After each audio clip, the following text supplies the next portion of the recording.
Call of Duty is going to be going up against multiple franchises, Gears of War, Splitgate 2, and even Titanfall 2. So sit back and relax, because this is going to get interesting.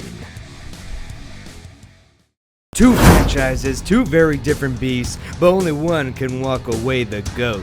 The greatest of all time, in case you guys don't know. Well, that's right, folks. It's me, the greatest gamer of all time, the I Slay Gaming. You guys probably already know. Got the orange suit, the orange tie. But right now, we're going to be talking about what franchise is better, Gears of War or Call of Duty. Well, folks, sit back, relax, maybe get some popcorn if you guys want to, because we're about to do a deep dive on these both amazing games. But in the end, only one of them is coming out on top.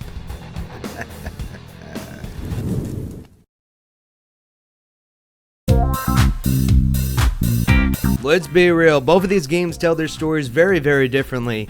But only one can come out on top. Like I said, come on, you guys already know, I said it a million times, but Black Ops 6, the way it tells their story is very much like betrayal, and it's cinematic set pieces that feel kind of straight out of Hollywood. But let's actually move on to just Gears 5, for example. That story hits different. It's personal, raw, and full of emotional weight. Gears of War actually is really known for striking up emotions within you with its music. It's just like, wow. If we actually look at Call of Duty Black Ops 1, for example, that had brought some iconic moments in our life. What are the numbers? What are the numbers, Mason? But who can forget Gears of War 3? Gears of War 3 with Dom. I miss you, Dom. I really, really do. So it's actually going to come up a little bit of a surprise, but both of them actually get a point because they both actually are really good. I really enjoy both storylines when it comes down to Call of Duty or Gears of War.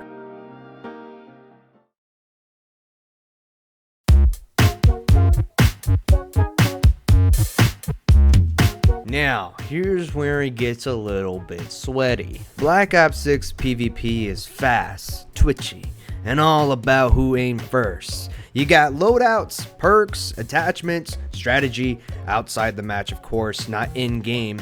But when we talk about in-game, we gotta look at Gears of War 5. That's a whole different beast. Cover-to-cover combat, hardcore players inventing wall bouncing. Yeah, I'm not even joking. Wall bouncing, folks. If you guys do not know, wall bouncing is just basically makes you move so fast you're basically like a blur. You're going to one cover to another cover, going to one cover to another. See, folks, it's about reading the room, predicting moves, and outplaying players with finesse. And let's be honest, when it comes down to the map count, unique modes, and an actual fun factor, I think Gears of War is gonna take it. Hell, I actually enjoy Gears of War 5, and I enjoy Gears of War Judgment for that matter. And Gears of War Judgment is probably the least like Gears of War, yet for whatever reason, look man, I actually still had fun with Gears of War Judgment compared to, like, I'm gonna be honest, Black Ops 6. Black Ops 6 multiplayer seems a little bit, it's very samey, but Gears of War does something that we need to talk about. But first, folks, we actually have memberships going on right now, and it would be much appreciated if you become a member today. You get exclusive videos, exclusive emojis, you actually get early access videos. I mean, folks, you get a lot of stuff, okay? You get a lot of things. So if you want to support the best gamer in the whole wide world, then become a member today. Anyways, back to the video.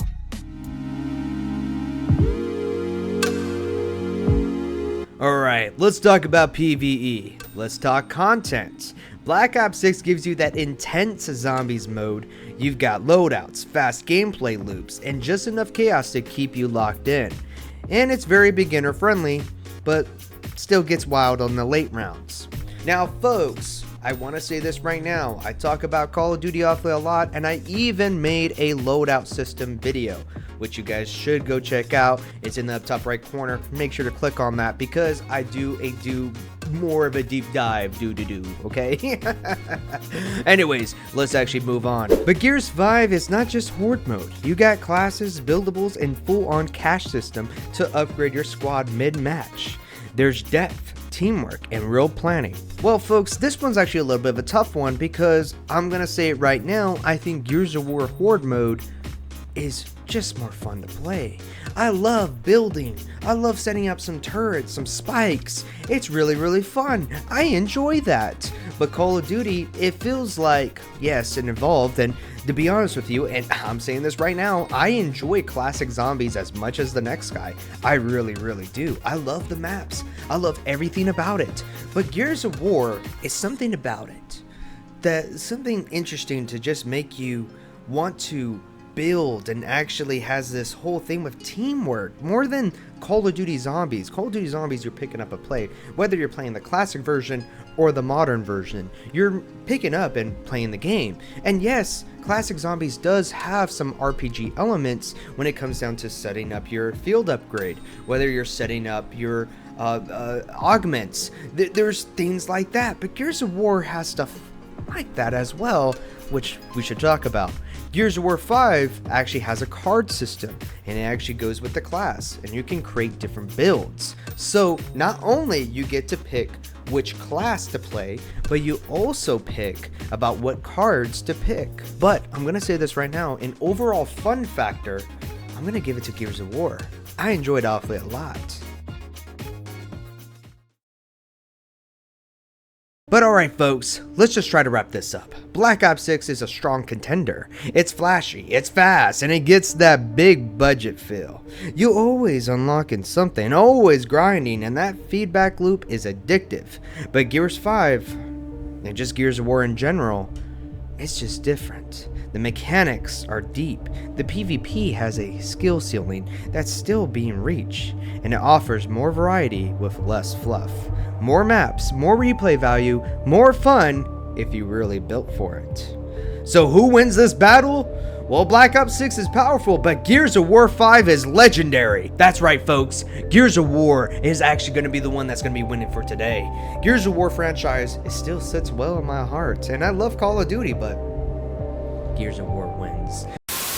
Alrighty, folks, that is Gears of War versus Call of Duty, but now it's time for Call of Duty versus Titanfall 2, so stay tuned. Now there's a few games that is honestly better than Call of Duty, but there is a franchise that is way better than Call of Duty.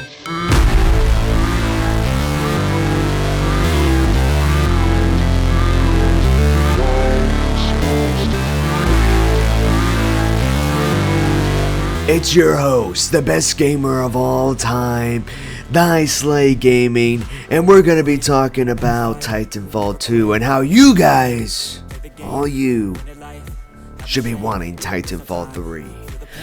Let's get right into it. Pick a lane, commit and climb, the only way to win at life. I never miss, that's fact. Taking big swings, bitch, hand me the bat. Put me in the ring, you'll go out in a bag. Cause I sing what I mean and I bring it to the mad. Let's start with the Titans themselves. Massive, powerful, and totally destructive machines. There hasn't been a bad robot game in years. I'm telling you this right now, folks. Name me one bad robot game. I'll wait. Name me one bad robot game. You can't. Imagine launching into a fight as a pilot, jumping on in your Titan and going full beast mode, smashing, blasting, and straight up dominating other Titans. Yeah, that feeling. It's still unbeatable, baby. Here's a question for you though, folks. Have you ever been in a shooter where even if you miss your target, you can still help out your team? By how? By taking out the NPC enemies.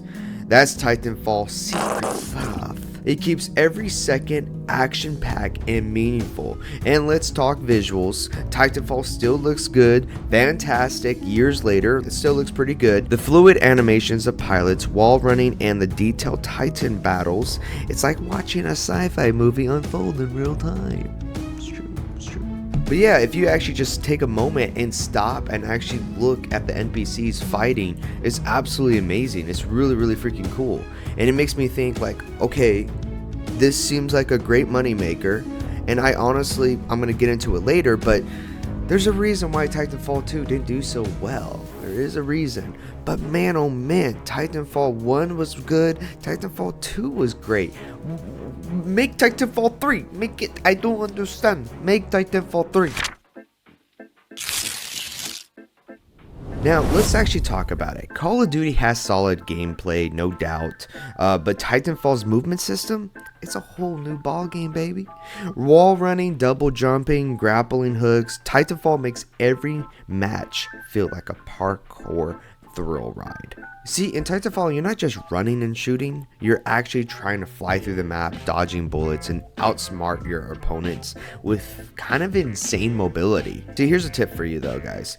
If you are trying to get the hang of Titanfall's movement, there is like a little training parkour that you guys can do, and I actually recommend everyone to do it, especially when Titanfall 2 always is going on sale for like $2, $4. It's like such an easy pickup. You might as well just pick up the game and see what I'm talking about, and then you're gonna be like, oh my god, like the greatest gamer of all time just recommended me the best game of all time, and now we need Titanfall 3.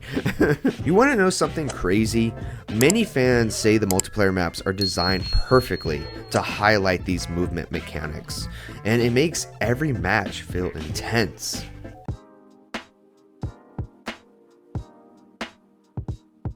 Now, Call of Duty often focuses on realistic military stories, but Titanfall, let's just be honest here, if you ever played Titanfall 1, the storyline was honestly so bad, but the animations and just how you were getting into the battle was so cool, but the storyline was just really terrible. I'm not gonna lie, I didn't even know what was going on, and I still to this day don't know what's going on. I had to look up a deep dive to see what the storyline was all about. When we're talking about Titanfall 2, Titanfall's story and universe, it's honestly kind of deep, mysterious, and full of surprises.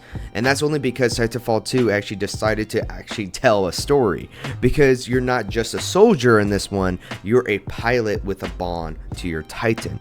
That connection really adds emotional weight for the fights. Plus, the lore in Titanfall actually pulls you into its universe, and it's very thrilling.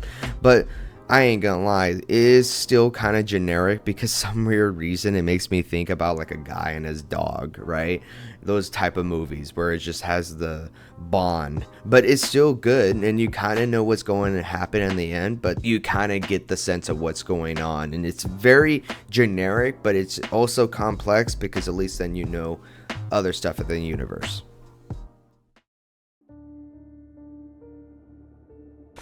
But let's actually explain this. Why did Titanfall 2 actually fall? Well, I have an answer for you. So what happened was is that they launched that freaking game, right? They launched it at the worst time because they launched it between Call of Duty Infinite Warfare, which by the way, if you guys don't remember, Call of Duty Infinite Warfare actually had Call of Duty 4 Remaster, so it was launching between two Call of Duty games, and not only that, Battlefield 1, 2 FPS, well 3 FPS juggernauts. It was suicide, and despite the reviews and cult love, Titanfall 2 was buried under its own publisher's hype machine. So it kind of answered itself because it makes you wonder, like, why did you launch it at a state like that? Now, Titanfall 2 is a great game, but it still was being launched by three juggernauts, I keep saying two, but it was practically 3 juggernauts. It had no chance of winning.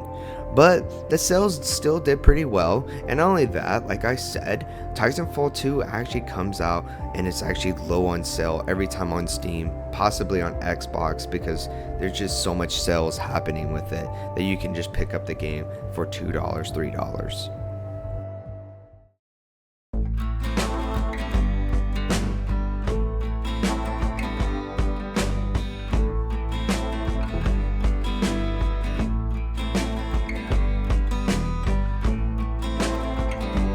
Titanfall 3 was, unfortunately, it was cancelled. To them, Titanfall 2 wasn't actually very successful, but to us gamers, we enjoyed it. But it was actually them either making Titanfall 3 or them continuing to make Apex Legends. Once again, if you guys don't know, Apex Legends is connected to Titanfall, and they decided to go that route to continue making more content for Apex, whether it be making new operators, new characters, or skins, or anything else, maybe events. So it was very unfortunate because, like I said, it's the whole reason why I'm making this video. Titanfall 3 was actually going to be something great. It was actually seems like it was going to maybe compete with other first-person shooters. But it's unfortunate now because it's canceled. And I thought maybe if I made this video, maybe people out there can see how great Titanfall 2 is. And maybe, just maybe, we can convince them to make Titanfall 3. But maybe it's just a dream. Maybe it isn't a dream. Because, like I talked about with everything here, the gameplay is amazing. Shooting, being in robots is amazing. But I guess it just wasn't enough. I even thought just asking my friends to see what they thought about Titanfall, to see if they actually liked it too, or maybe I'm just crazy, maybe I'm the only person that liked it. Alright, so would you want a Titanfall 3? Yes I would, man. You would. But do you know that Titanfall 3 is actually canceled? Bro. Yeah, they actually canceled it. Yeah. Bro, I would pay anything for a new, like a Titanfall 3, bro. Like... Hey, so, did you know that Titanfall 3 is actually canceled? Yeah, dude, it's been really bad for me, dog. I've been crying for the last 10 days because it's just hitting me really hard. As a diehard Titanfall fan, it's been really sad for me.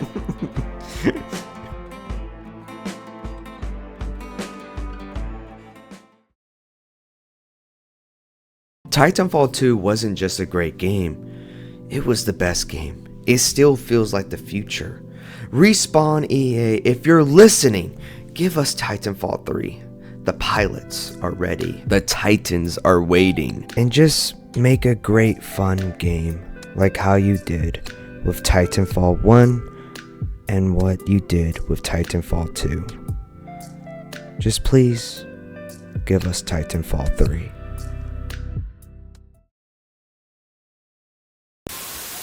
Because I grew up playing Halo. Yeah. And I'm tired of playing the same Call of Duty every year. Same. And I wish we could have Titanfall 3. Yes, please. The first Splitgate and where the player population is kind of going to fall off and everything because of the skill gap. So hard we let it die with pride. Now I'm back in Splitgate 2. Pushed a prod and broke this one too. When Splitgate first came out, it was a breath of fresh air. The portal mechanic, it was fire. It wasn't just a gimmick, it actually changed how you played. You're flanking enemies, setting up insane angles, teleporting across the map. It felt like Halo with a brain and a backbone. And the movement, honestly, it still gives me kind of Titanfall vibes. You're sliding, jumping, jetpacking through the air. It rewards smart, fast gameplay, not just camping in corners or drop shotting like it's 2009, right? But you still get some people dropping in, corners trying to get you down. There's always going to be people there. But for a free-to-play arena shooter, it punched way above its weight. It was different, and that mattered. Meanwhile, Call of Duty, it's in its comfy billionaire tracksuit, eating the same microwave dinner every freaking year. Sure, it works. Sure, it tastes familiar. But Black Ops 7, come on, man. We just got Black Ops 6. It hasn't even been a full year. They dropped a trailer that I felt like I already seen. And with that whole idea of a premium battle pass that's like 30 freaking bucks, that's just not innovation. That's just greed. What's going on, folks? That's right, it's the best gamer of all time, Thy Slay Gaming. Your host is here, and right now we're going to be talking about Call of Duty versus Splitgate 2, because it's been a hot topic and it's something that I decided to just chime in, because I'm very curious if Splitgate 2 actually is matching levels with Call of Duty, especially now with Black Ops 7 coming out and it's Black Ops 6 is under a year. But I'm just super curious about what you guys think about all of it. If you guys are actually excited for Black Ops 7. But let's actually dive into Splitgate 2, because that is what we're going to be talking about. Going head-to-head Splitgate 2 versus modern Call of Duty. So let's just dive right into it. So Splitgate 2 drops, and what's the big headline feature? Well, it's Battle Royale. Yep. The most overused, saturated mode in all of gaming. Let me tell you folks, I'm the best gamer of all time, and I am tired of seeing Battle Royales. Look, Fortnite did it, Call of Duty Warzone did it, Call of Duty Black Ops 4 did it, and now Splitgate 2 is here to do it. Oh, I can't even forget Apex Legends is also there as well. But yep, it's the most overused, saturated mode in all of gaming. It's like watching someone try to be quote-unquote different by wearing the same hoodie as everyone else. It's just in a new color. And you know what? It's not even that good. It doesn't feel polished. It doesn't feel like it belongs. It's like they added it just because every publisher's boredom thinks Battle Royale means instant relevance. And sure, Splitgate's 2 Battle Royale functions, but does it change the genre? Does it give us something new to talk about? Nah, it just seems like a checkbox. Now, obviously, it could be better as more updates come on, and maybe, you never know, maybe it could be the best for Battle Royale in the future. But as of right now, Splitgate's 2 Battle Royale, it's actually very ironic, because this is going to be surprising you, because I've been making a lot of videos on Call of Duty, but Call of Duty Warzone seems more fun than Splitgate's 2 Battle Royale. Yeah, it's bloated. Yeah, the metas are broken half the time, but Warzone has intensity. And man, it's sweaty, chaotic, aggressive, but when it works, it's a straight up rush. Splitgate's Battle Royale just doesn't hit that nerve. It feels like it's wearing a Warzone costume, but forgot to bring the energy. But this next one that we're going to be talking about is going to make you question if the state of shooters are repeating.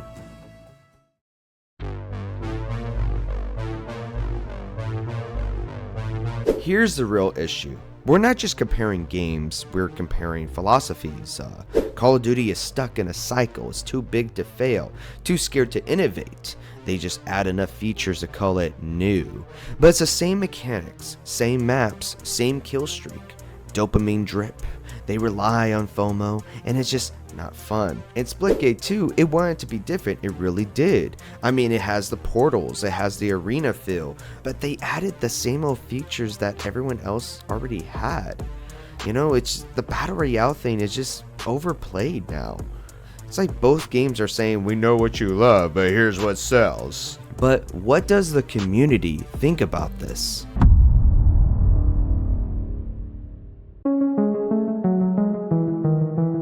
See, to get a better sense of what real players think, I asked around, Discord chats, private messages, public replies, and honestly, the results surprised me.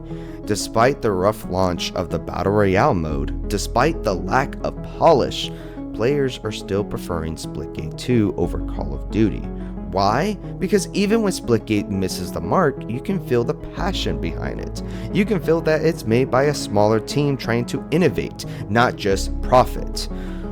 Well, you know, I do want to say that, but also at the same time, I do feel like the Splitgate 2 store is really expensive. But then again, Call of Duty store is super expensive. But Call of Duty, on the other hand, feels like it's been stuck on autopilot. Same price, same model, just a new name every year, except for Black Ops 7 might be $80. We'll find out once they release it. But that raises the big question, will Splitgate 2 still be the better choice a year from now? Will it improve and double down on what made it special, or will it keep chasing trends and slowly fade into just another shooter? Only time and the community will decide. But what are more of my thoughts with Splitgate 2, and honestly just Call of Duty? Well, Splitgate 2 is a great game, but unfortunately for me, it kept crashing and crashing, which is just so freaking annoying. Like, it's almost like, look, man, we don't want the best gamer of all time to be in here, okay, man? He's so good, he's so attractive, he's so amazing. We don't want him in here. It's just, oh, But Black Ops 7 actually is going to make me frustrated as well, because like, is your skins even going to transfer over? And if not, why? That's just so frustrating to me, because like, the whole reason why they didn't want skins to be transferred over to Black Ops 6 was because they didn't want to ruin the realism. Well, you know, there's bunnies, costumes everywhere, and now there's freaking angels flying around everywhere, and I guess at that point, yeah, never mind. I guess I didn't really, you know, live up to the freaking realism. So, come on. Like, honestly, if all Call of Duties are all in the same thing, we're booting up Call of Duty the same way, and the same file, you know, just freaking let our skins transfer over, man. Like, come on. But, anyways, folks, what do you guys think? Make sure you leave a like, make sure you leave a comment, and make sure to subscribe, because I'm the best gamer of all time. And you know what? Make sure you also watch some more of my videos too, because I put a lot of time and a lot of effort into it. So make sure you watch more of my content.